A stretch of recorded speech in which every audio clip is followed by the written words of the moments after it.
is up? Welcome to my home and my home production room. I am going to walk you through the making of 𝗣𝗲 𝗣𝗚, my thoughts behind it, where I found the beats. We're going to chat to Lucas and Ben, who are my collaborators on the track. Let's get right to it. This track was originally created on the 15th of October 2018, and it was also called 𝗔𝗿𝗲 𝗣𝗚𝗦. My thoughts behind this entire project, I wanted to approach it as if Abe Cunningham was the drummer. Kind of picking apart what Abe does and analyzing his playing has been really fun. The first thing I did, I found a BPM that I liked, and 81 BPM felt like the right tempo. I typed in 81 BPM, went through a whole bunch of stuff, and I found this loop, which is basically how this is built. So this is what the loop sounds like.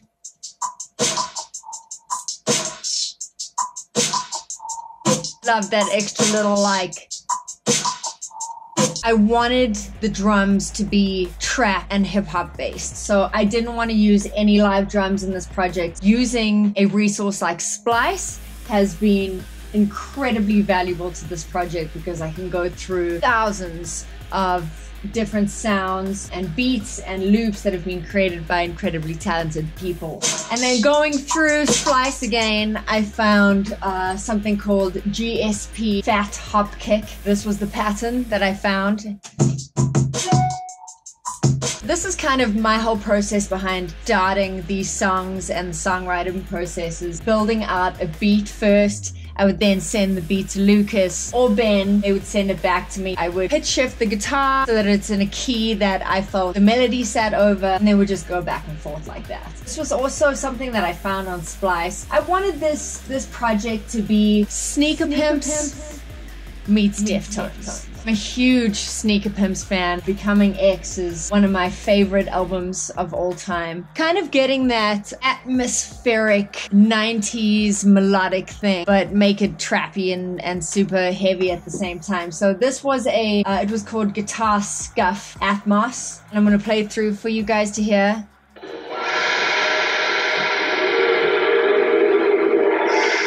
And there's a melody in here. You'll hear it goes, ooh, and that basically started my entire melody idea for the song.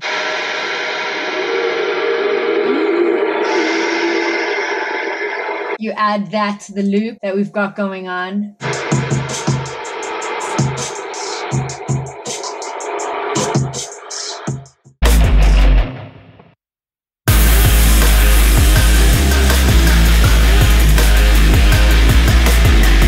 Hey guys, this is 𝗔𝗿𝗣𝗚𝗦, and I'm here to talk about the song 𝗣𝗲𝗣𝗚 by the band We.A.Pigs. We.A.Pigs is basically Esjay's brainchild. She does all of the writing, producing, etc. And I've been working with her for a few years now. And yeah, she approached me to do some heavy guitars on this track, and then I also mixed it. So the way it started, she sent me this little idea. It wasn't called 𝗣𝗲𝗣𝗚, it was called 𝗣𝗲𝗣𝗚. Kind of funny that she sent that to a friend guy. Anyway, it sounded like this.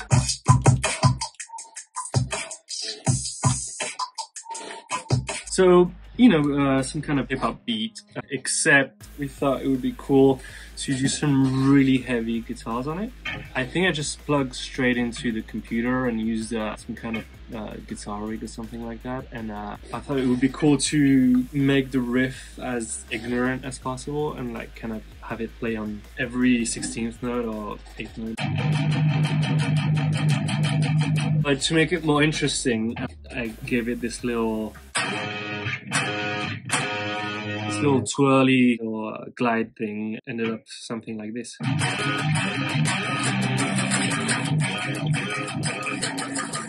Super relentless, super aggressive, and that's how the song, you know, started coming to life. Then we started working on the verses. So at that time, what I did is I plugged into a good old Axe-FX2, which is a guitar effect processor and amp simulator. Esjay wanted a super Deftonesy vibe. She did some really haunting vocals, and you know, I thought about what to do on guitars for a long time, and I wanted to do a stripped down version of the riff that had kind of the same notes, but not as relentless, because it's the verse. And what I ended up doing is this is an instance, a good example of when the sound that I found guided me towards what to play.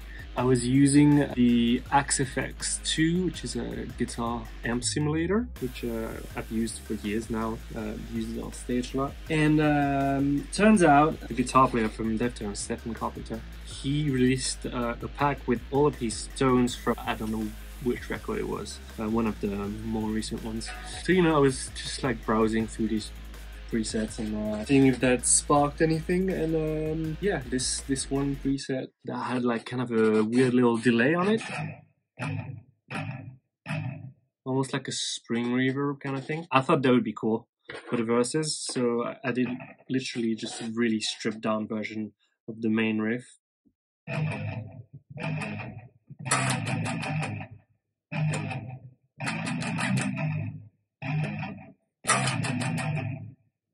It's just basically, except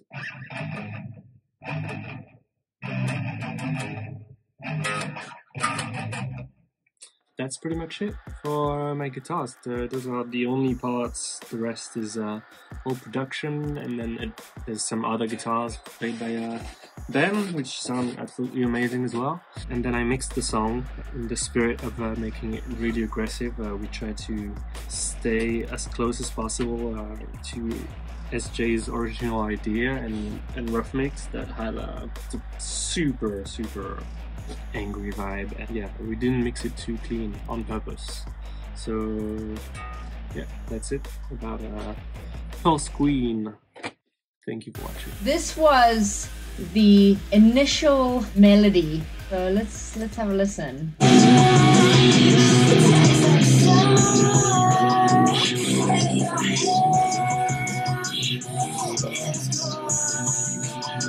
So really minor and draggy. This isn't a by itself. It tastes like summer. Yeah, so I was throwing out some melody ideas, and this is where I got to.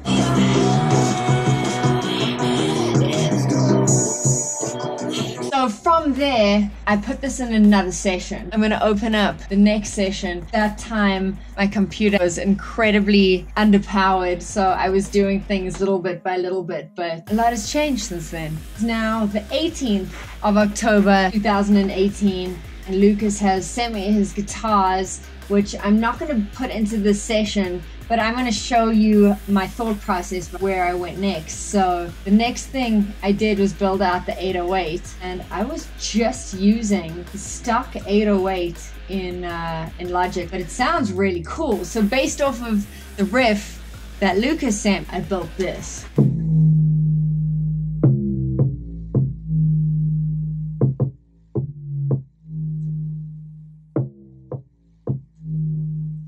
Interesting thing about this is usually the 808 or the bass would follow the kick drum, but for some reason I programmed it not to. I have no idea why I thought this would be a good idea, but apparently I did at the time. Let me mute these vocals for a second. So this is where I was headed.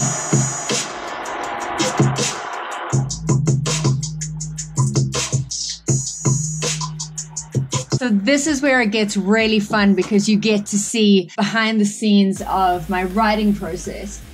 And this was my initial chorus idea. I think I was originally intending this to be highly auto-tuned, which I'm glad that I didn't go that direction after all. Often when I'm writing and I'm throwing in ideas, I will just hard tune stuff because I find sometimes that the auto-tune will pull things in a way and will take it to a melody which I maybe wouldn't have created. So the auto-tune is kind of helping develop these melodies. This is what the original chorus was.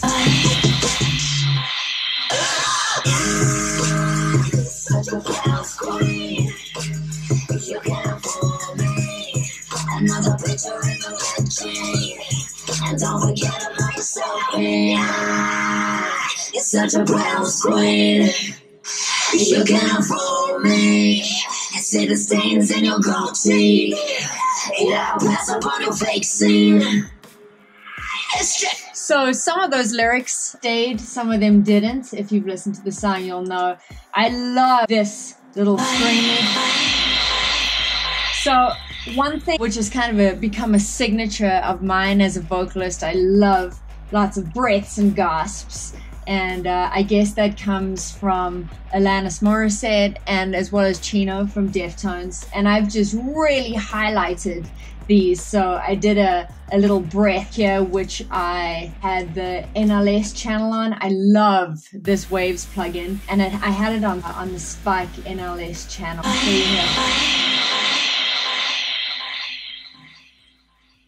So So just have that echo on a half note, and then also just this gasp on the lead. That was where we started. Let's see what else we have going on.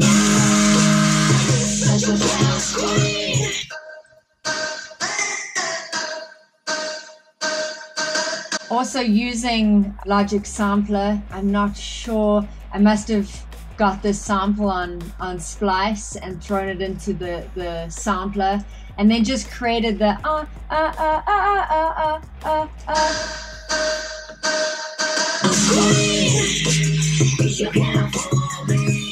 don't know why I don't have the guitars in here. Oh, and I had now changed the name of this track to SMR Rewind. No idea why, but it started evolving from there. October 19, 2018. Always nervous to open my sessions because, like, why did you do that and what were you thinking? So great to be able to see how you've evolved as a producer, engineer, songwriter. Looks like I cut the vocals to the track without guitars, which is quite interesting. Let's see what I was doing. Don't think I had the ML1 at this time.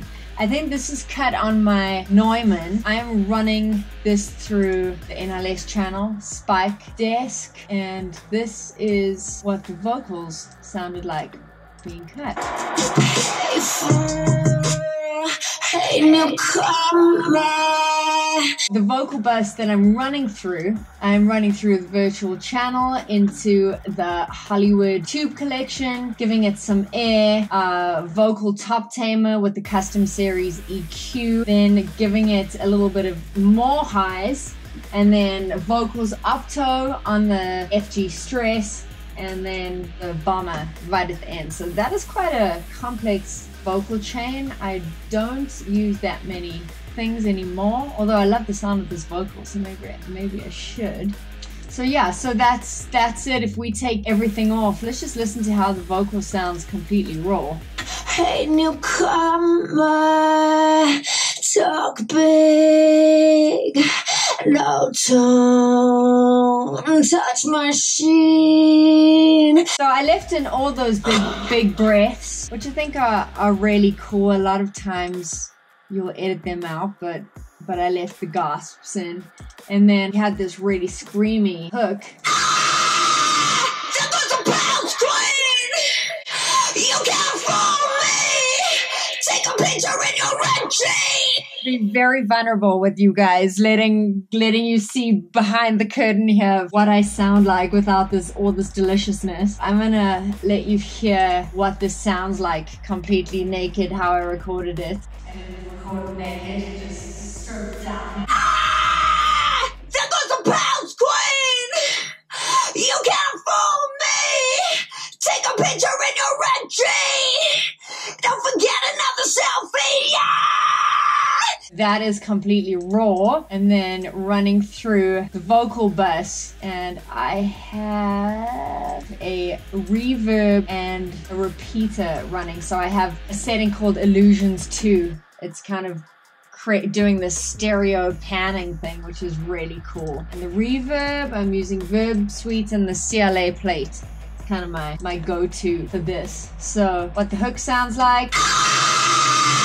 Oh, and then I'm just using the NLS channel for that saturation, and I freaking love it. You can't fool me. So really effective, just one vocal. Oh, I doubled the R scream, so I've got this going on, and that's going through my BV bus here, my backing vocal bus, just so that you can hear what's going on. So I'm just doing a so doubled that left and right. And then one of my favorite parts of this song are the harmonies. See, this is the first harmony, the low left and right. There goes the bells queen. I love that. It's almost like hypnotic. And then the second harmony goes like this. There goes the bells queen. It's almost got like an Eastern thing to it. Altogether, the harmony. Take a picture in the red G. Don't forget another selfie. There goes the bells queen. Often when I'm sending stuff to Lucas, and Lucas mixes everything that I do. I just love what he does. He's super talented, and he just enhances what I've done. A lot of mix engineers kind of get in and pull the faders down and start again, and I really hate that, because I feel like there's been a lot of intention that has gone into creating these sounds before you give them to the mix engineer. He gets in there and just like really carves out space for everything. And I had sent him just the acapella bounce, and he ended up using my acapella and doing a fun little screamy thing. Yeah, pass up on your friend.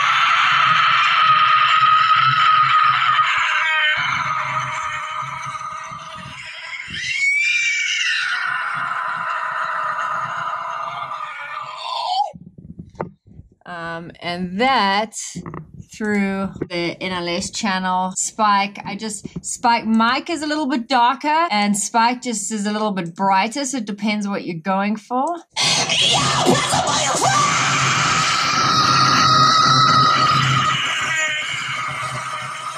That is about it for the making of 𝗔𝗲. Oh, wait.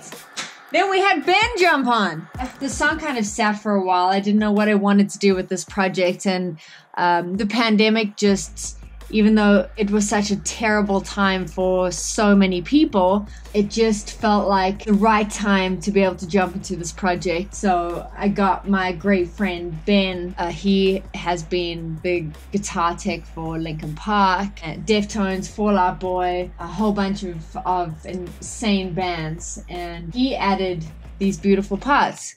Ben, show me what's up. Hey, I'm Ben. I played some development guitar parts on 𝗔𝗲, and I'm gonna go over some of my parts and show you what they are. For starters, we have this part that is in verse 2 of the song.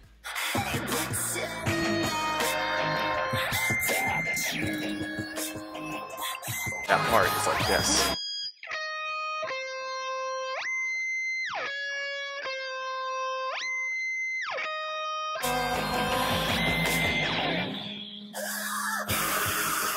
So what I did there, I'll play the part real quick, even though you just heard it.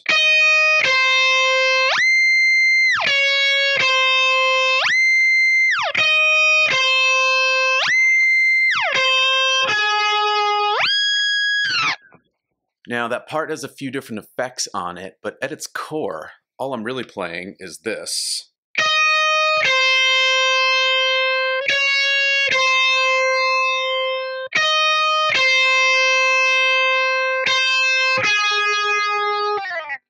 But we'll add a whammy effect on there.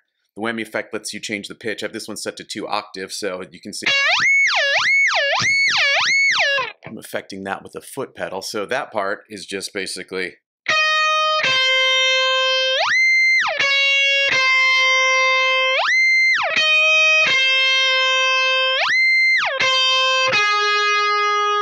but now we'll also add a delay to that 8th note delay at 81 BPM. Sounds like this, giving us that repeat pattern. And the part becomes.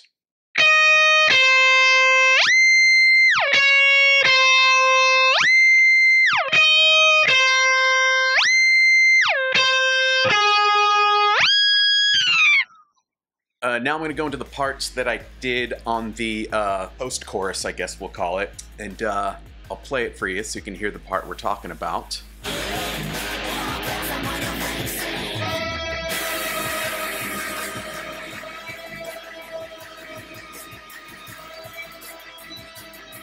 soloed.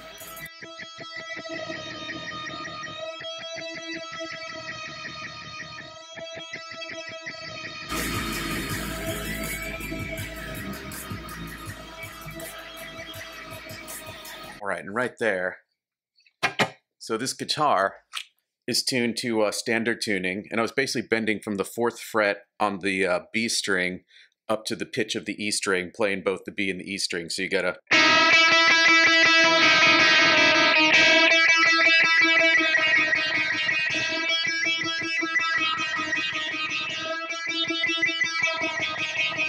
But there's 2 guitars going on there. I was playing that on one guitar that is panned to the left, and the other guitar, I played the same thing, but an octave higher. So I used a capo, and basically did the same bend at the 16th fret in the open string.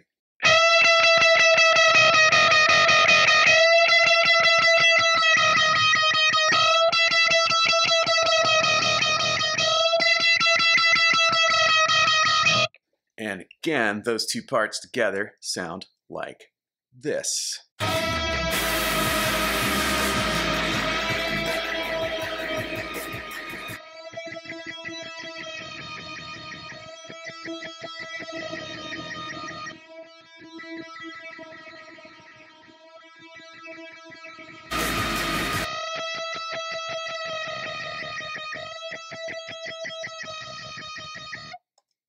This next part was a development part I played in the second half of the bridge, and it's also 2 guitar parts at the same time that complement each other. One panned hard left and one panned hard right. I'll play it for you real quick so you hear the part that we're talking about. Don't forget another selfie.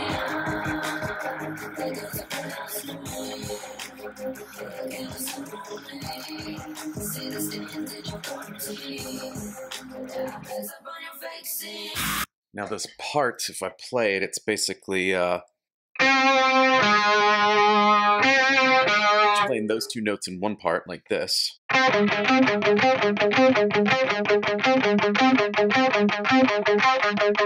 And the other side, the other part is going those notes and playing.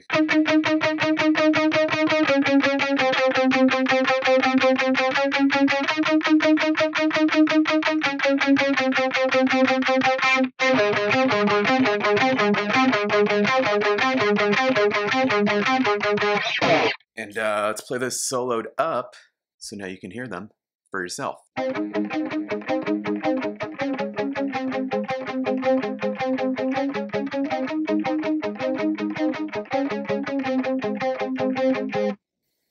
And those are the guitar parts that I played on Pulse Queen. So what is Pulse Queen about? I guess We Are Pigs and Pulse Queen as a whole, it's a concept album that was born out of the ashes of sitting idly by for years while I watched industry executives tell their artists what they should sing, how they should dress, what they should look like, that their guitars are too loud in the mix. And then this project is a sort of cleansing or a purging of those feelings in hopes that I could redeem myself for being a part of what I knew was really wrong for so long, but I never said anything out of fear of retribution. I don't know if you have checked out the music video, but it was animated and put together by my friend Dave, the creator in Italy, and the video captures the uncontrollable feeling of being manufactured or forced to be something that you don't want to be just to fit in or to have a career or to earn money, and that you almost have to wear a mask to be accepted. And you know, these songs, they just sit right with me, and not because some person with A&R on their business card says so, but because I feel it in my gut. I'm gonna go with that, and I hope that you guys are good with that, and then we're gonna create some cool stuff together. So keep an eye out, please subscribe. I'm looking forward to hanging out with you guys more, doing some live streams and talking about more of the songs. Stay safe, and we will see you back out on the road very, very soon.